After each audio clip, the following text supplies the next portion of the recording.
Brittany? Brittany? We're live, Mark. Oh, we're Welcome live. back, Oh, everyone. didn't do the 3, 2, 1. All right. Hello, everybody. Sorry about that. A little technical glitch there, I guess. Welcome to crew budgeting. We're going to have a discussion this week about crew budgets. Going to talk about why they're important, how to create one. I'm going to even do a super quick overview live in LMN so you can kind of see what one looks like. Trying not to really do a lot of software demos in these weekly meetings, but I thought it might be useful this week just to take a quick look at what a budget should look like. We're going to have some upcoming crew budgeting webinars where you can join us and go through the budgeting process with your employees, and hopefully that'll be helpful as well. But I'll get things kicked off here today. Excuse my backdrop. I'm down in sunny Orlando, Florida here for a 2-day mastermind session that kicks off tomorrow. And we're actually at the Omni Hotel, which is the same hotel that we're going to be holding the summit at here in February. So hopefully you're joining us for the summit. It's a fantastic property, great golf, great pools, lots of food and restaurants, and nice and close to Disney if you want to bring your family to. So what we're going to talk about here is like the impact that crew budgets have on the mindset of the crews and their ability to really understand what success looks like and feel a little bit more entrepreneurial in the way they do things.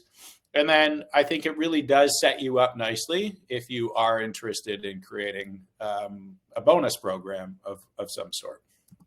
So just quick overview. If you've kind of had some time with me before, you've probably seen this. I think understanding what people want is an important place to start.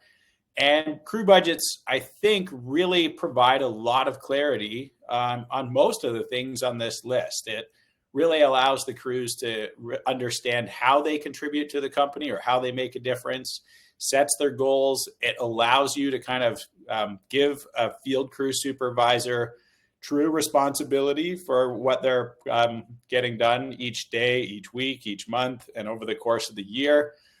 I think that in itself provides that freedom. Definitely, they've got the feedback that they need because they understand what success looks like kicking off the year with clear goals. But then on an ongoing basis, when you're using LMN, you can always give them that real-time feedback to let them know what their revenue year to date looks like or what their success looks like on each project, if they're an install crew, or on the series of contracts that they might be servicing if they're in a maintenance crew.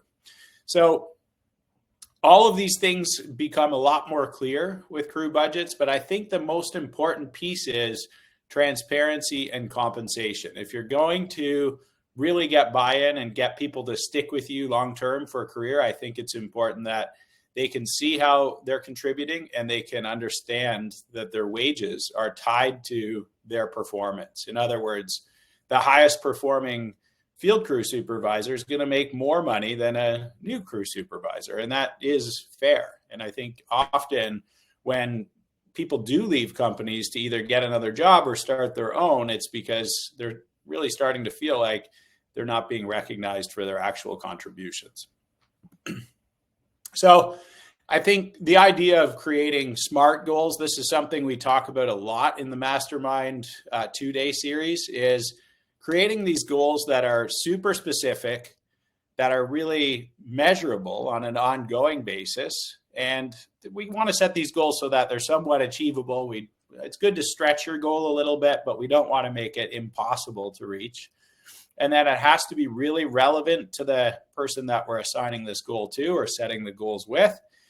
And we want to make it time bound. And so the crew budget is the foundation for SMART goals in my mind. It's super specific because it's very specific to the crew versus just having a company-wide budget that may or may not really feel tangible to that crew leader. Particularly if you've got a lot of crews. If you've got 10 or 12 crews and you're trying to hold them accountable to the company budget, it's hard to get buy-in because if things are falling behind, they kind of look to their left and right and they blame somebody else, or they say, well, of course we're not reaching the company objective because, 4 of the crews are back 2 hours earlier than I am every day. And so these crew leaders start to feel as though they're, maybe being held accountable to a plan and others aren't taking it seriously.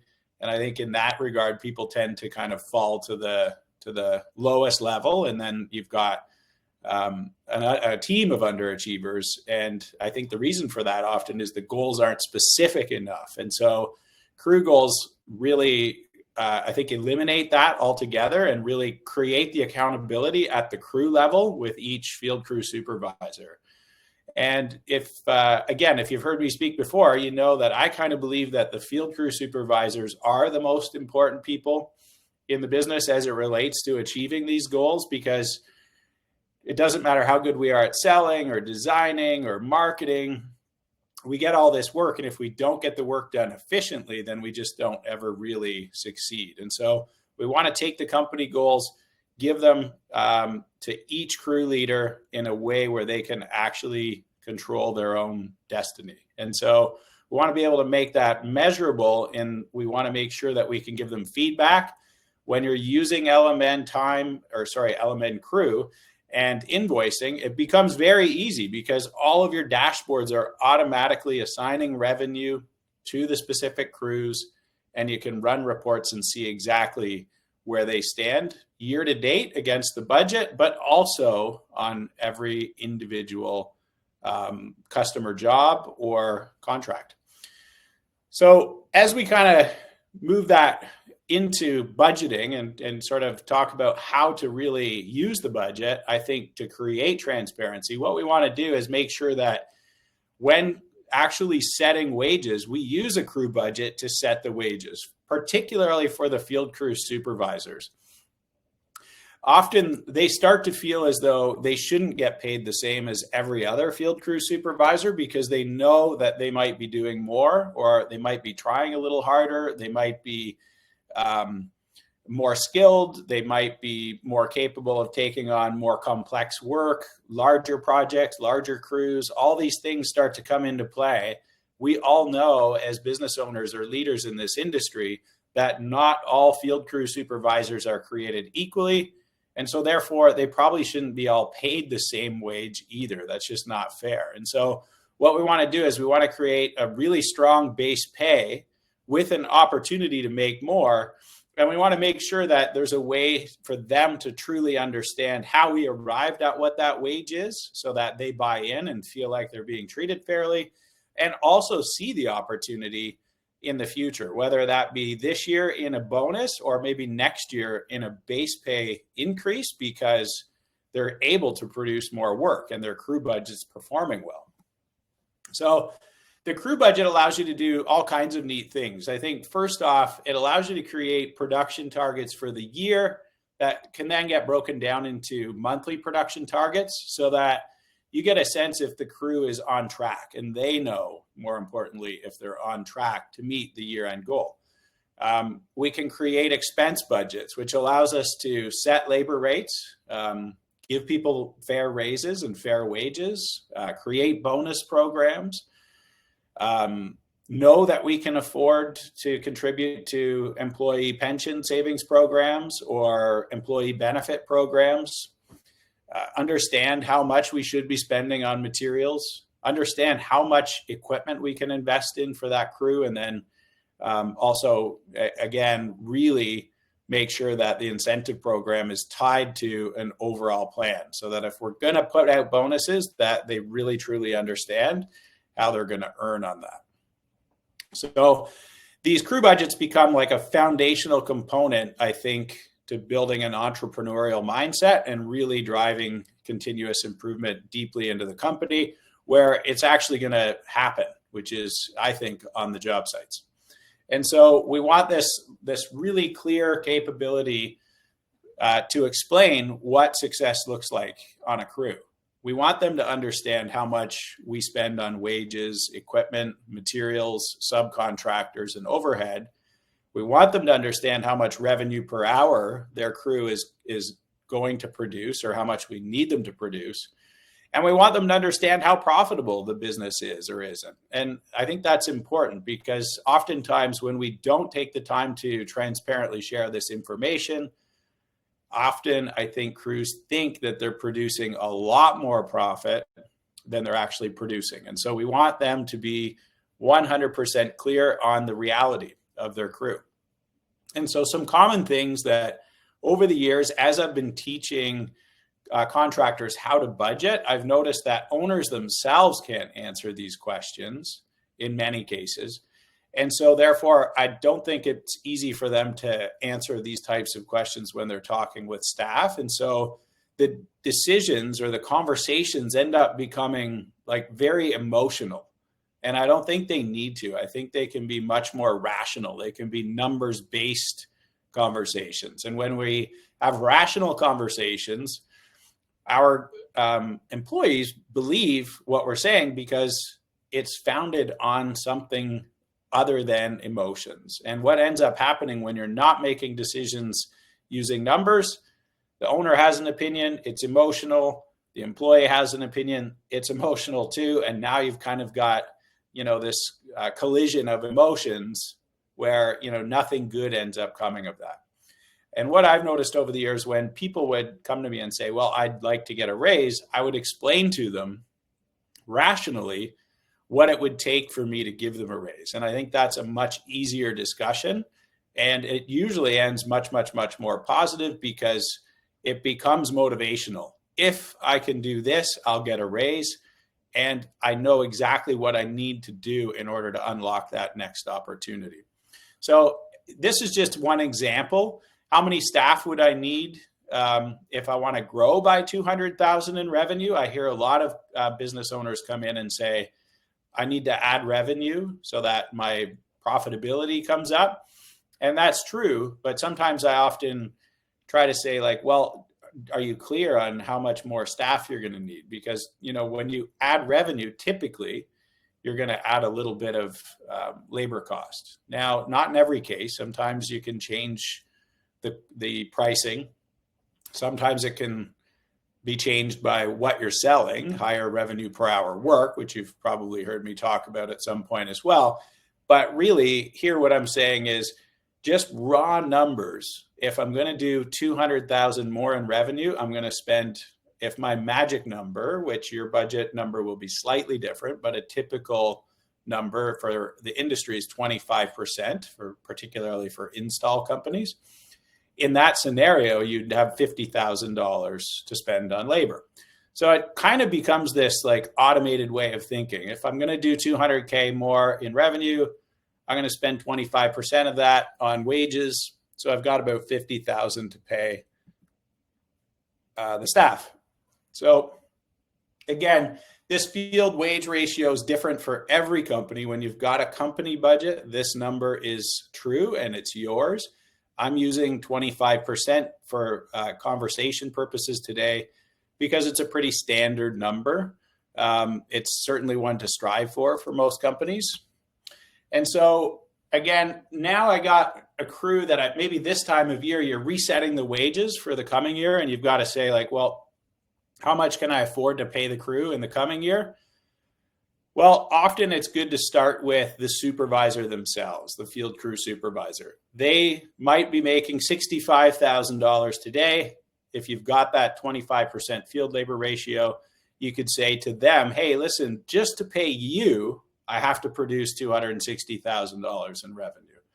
And then once I've paid you, then we still have the staff to pay. So I think it's a good place to start so that people start to understand like the work that they're producing each day is contributing to them earning their own wage. And then the crew is sort of in addition to that. And so as an individual, I've got to get 260,000 in revenue just to pay the field crew supervisor. And then we're going to look at the whole crew and say, well, if the field crew supervisor wage is 60, let's say, and we've got two crew members, average 45 each, total crews costing 150. I'm going to need to produce, there's a mathematical or a typing error there. That should have been 150 But the crew goal is actually right.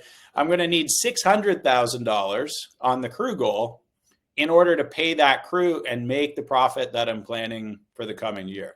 And so it becomes a lot easier for me to set revenue goals for crews, knowing exactly what that field labor ratio is and what I'm going to pay them in advance. And so if I decide that I want to pay more money, let's say that crew supervisors come along and they had a great year last year and they met plan, they hit the budget, the work was done properly, we didn't have a lot of warranty issues, everything was running smooth, and they come back and say, hey, listen, I really want to stay here at the company, I want to continue to grow.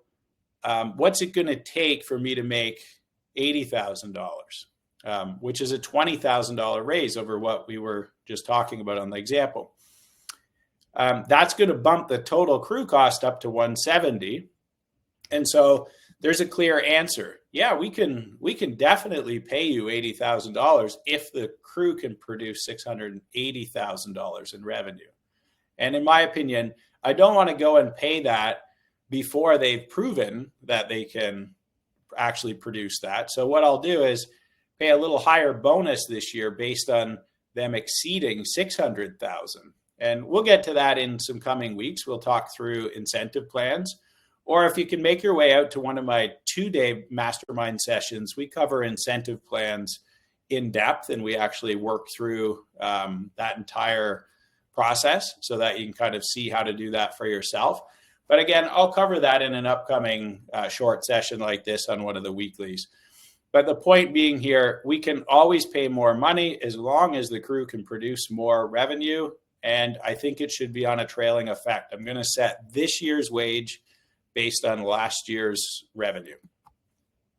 So again, this crew budget becomes like a foundational item for creating an accountable staff. So it's one piece, but if you kind of look at this is an accountability process that we talk a lot about in the 2-day mastermind sessions. And it's like, what do I need to do when the year starts? What do I need to do in weekly leadership meetings, on job site meetings, quarterly reviews, end of year, staff reviews? What are the things that we need to be doing on a routine basis or a recurring basis that really drives accountability deeply? Most of the things that are most important as it relates to the metrics of the business are all sort of pointing back to having a crew budget. It's almost impossible to really start to create meaningful plans for a crew without knowing what they should be producing at the end of the year, because we have to set wages, we have to decide what equipment we're going to supply them with. We need to know how much work we need to sell for that crew or what the revenue needs to look like before we can even think about really, getting to things like incentives or career development plans and things like that. So again, we cover this accountability plan in the 2-day sessions, and hopefully you can make your way out for one of those. But I thought it would be good next just to kind of review an actual budget and kind of make sure that people see just how simple it is to create a budget. So I'm going to jump in here and show you what a budget would look like. So again, this is just a sample budget. And so when I click on the sales forecast for actually, I'll just kind of start with the overview. So this is a crew budget right here for an install crew. It's going to have a sales goal, you can see here, of $600,000. We're forecasting $100,000 profit for this crew and a profit margin of 17.7%. And so this crew is 100% design build. So in the work breakdown, we've updated that to 100%. So that as we go through the budget and we're looking at industry benchmarking, it's going to automatically update the industry benchmarking for an install crew, since that's what we're looking at. So next up, I'm going to set the sales forecast for the year. So last year, this crew was doing $520,000. This year, we're going to predict $600,000, which is a 15% increase. So a pretty significant increase. And we'd want to know how we're going to do that. And, often this is selling higher revenue per hour work, more expensive materials, using more equipment instead of manual labor so that we can install materials faster and get the work done faster, which all the while is producing more revenue each hour that we're at working. Once we've got this sales goal really nailed down and we're comfortable that it's achievable, then it's wise to move on and build a field labor budget. So in this case, we've got a labor burden, which is our government contributions, 18%. We've got our overtime multiplier at 1.5%. And in this case, we've actually put the employee benefits in the 18%. So there is a benefit program and it's worked right into the labor burden. And so what this is going to tell us is when we add the crew leader and we say they're going to work a 2,000-hour year, plus they're going to have 100 hours of overtime, their average wage is $28 per hour. And we're going to add an option to get a $10,000 bonus if they hit the goal. So if they hit the $600,000 goal, there's an additional $10,000 in it for them.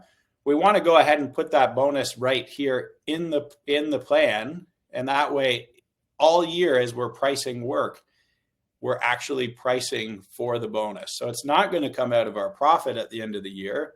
It's a budgeted bonus, which means as we're pricing jobs, we're actually charging our customers for that bonus. And if we hit the plan, we pay it. And if we don't hit the plan, we don't, which actually gives us a little bit of a cushion at the end of the year in the case that we fall short on our revenue goal. So we've got the two laborers, which I hate the word labor. I'm trying to get everybody to use the word apprentice, and here it is right on my sample today. I've got to get that changed up. Two staff, 1,800 hours a year, each with 100 hours of overtime, average wage of $19 with a $4,000 bonus. And so we've got all of these wages. They're rolling up to this total up top here at $179,000 for the crew, which is 25% or 25.4% of revenue. So it's a touch over the industry average, but not in a bad way. I think being a couple percentage points over, but still very profitable is healthy. We can pick that up often with productivity, a little bit lower overhead margin when it's a higher volume crew like this, a $600,000 three-person crew. It's okay if that labor ratio starts to creep up a little bit because they're contributing a lot of overhead for just a few people. So I'd be happy here. Next, I'd look at the equipment for that crew, and I would really think about how much fuel, repairs, and insurance is this crew gonna burn. And if there's any small equipment rentals that we'd expect, this might be when we have breakdowns or really specific types of equipment that we wouldn't ever consider buying because it's so rare. I'm going to put that rental in there as well. And then what I'm going to do is just go in here and add the actual crew equipment that's assigned to them. And so this is going to be for an install crew, a crew dump truck, an excavator, a skid steer, a fully stocked trailer with all the small tools, with all the bells and whistles, concrete saws, tampers, all the electric power tools that you'd need, any carpentry tools, all these types of things. And so once we package all the equipment up, we look at the total cost. In this case, we're actually a little under as a ratio. We're only at 10.4 versus an industry average of 13. And again, I'm happy here because my labor was slightly over, but my equipment's slightly under. And the reason the equipment is slightly under is this is a really productive crew. And so that this equipment is being utilized very well against the revenue they're producing. Oftentimes a crew that produces half this amount of revenue would have the same equipment package, and therefore their ratio is much higher. So there's always reasons, and it's good when you're budgeting to kind of be more and more aware of that. But this is a good, healthy ratio. It's certainly achievable. I'm going to carry forward the materials ratio just based on the division. So if we're typically spending about 20% of material or of an installed project on material, I'm just going to go ahead and assign that as a single line item. So very simple process here. And this way, we're just saying, hey, typically we spend 20%. We don't know what jobs we're going to get this year, but we'll put 20% in. If for some reason there's a job where there's really expensive materials and that ratio's up a little bit, that's fine. It'll be accommodated for in that job's estimate. This is just us kind of taking a look into the future with what we think is going to happen. Again, they're not responsible for the sub, so we're not going to put the subcontracting cost in there. Overhead, very much like material. We're just saying, hey, the install department has a 20% overhead. So we're just going to take 20% of the forecast here and we're going to put that in. So what I've done here is I've just said, well, last year we assigned $85,000 of overhead to this crew. This year we're going to assign 120. So it's just a very simple single line item entry, and it's based on a percentage of either the company overhead or a division overhead, depending on the size of the company. And now last, I'm just going to get down to my profit and loss here and make sure that I'm comfortable with where things are shaping up for the year. And it gives me a nice little overview on the business. Again, I want to be able to explain this to the crew supervisors. I want them to understand how they're producing, and I want them to see exactly what the breakdown looks like. Because generally speaking, I think if they heard that they were producing 600,000 and we didn't explain to them what the cost breakdown looks like, they're always going to assume it's far more profitable than it is. If you're concerned about sharing transparently what this profit margin is, I would strongly suggest getting out to one of the 2-day mastermind sessions. We talk about this. I don't think profit's a dirty word. I don't think you need to hide it. There's many, many ways to have that conversation, but every successful business in the world needs to be making a healthy profit to continue to invest in the business, to create bonus opportunities, to really sort of focus on buying the best equipment, marketing to the best customers, building, a company that's going to move forward for many years to come and provide more and more opportunity for the staff. And, at the end of the day, it's okay to admit that you're looking to get some return on investment as an owner or for the shareholders. And so we cover this in depth again in the 2-day workshops. But I think being transparent about what the crew result looks like is important in order to drive the right behaviors throughout the year and create that accountability. And then last, I think looking at the analysis with the crew, making sure that they understand, first off, that we're expecting that there's 15% unbilled time. We have to get to the yard. We have to load trucks, unload trucks, have to drive to the job site. So we're going to factor that into our pricing. And then we're also saying, hey, we're going to be charging $70 an hour for the labor portion of your work. We're going to charge more in addition to that for equipment, materials, and everything, of course. But the labor portion is going to be $70 per hour. And if we actually build every hour, factoring in that we've already accommodated for that unbilled time at the yard, your crew could actually produce $685,000 in revenue with the number of hours that you have available. And so we're actually only predicting 87% efficiency, which means this plan is actually doable. If you get out there and we bid the jobs right, you get the jobs done on time, we charge the right price, this is a completely realistic plan. And so this allows you to get the buy-in by being transparent. And so they know that they can not only hit the plan, but they could exceed the plan and open up some extra bonus opportunity.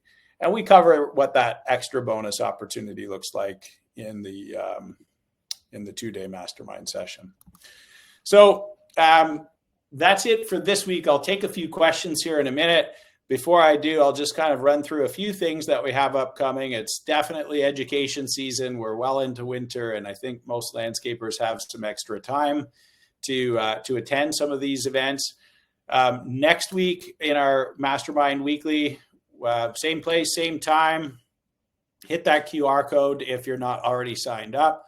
But basically what we want to do is focus more on critical job costs next week. We're going to talk about what you need to monitor to really make sure that jobs are on track, and so that you can really have the confidence in your pricing in the future and the confidence that your year is going to end up where it should in 24. Again, the 2-day mastermind sessions, you've heard me mention this a few times today. These are 2 days of us focusing. We don't turn software on. We're just focused. We use a workbook model to go through with a presentation that I do. And we're very much focused on 2 things. One, getting the right customers and doing the right type of work to maximize revenue per hour, and really learning how to say no to the things that just aren't serving your plan. And then the other half of the workshop is all about growing people, how to find them, how to keep them, how to motivate them, and create this transparent organization where they can actually contribute like entrepreneurs, so that you feel like you're surrounded by business partners versus employees who sort of work for a paycheck, so to speak.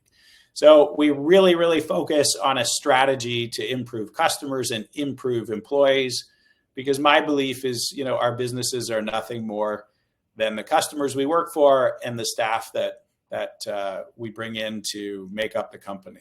And so the systems that are needed to improve safety, quality, efficiency, we go through these. And at most of these upcoming workshops this year, we also do a half-day facility tour at some incredible landscapers properties, where we get a chance to really see behind the scenes, see how they do things, see their shop, see their office setup, learn how they train, learn how they deploy systems, learn how they manage the business. And so it's a great opportunity to learn from some incredible companies that we've really identified as being true leaders in the industry, people that are willing to share, people that you can ask all kinds of questions to, the owners and their staff, to learn more about the business.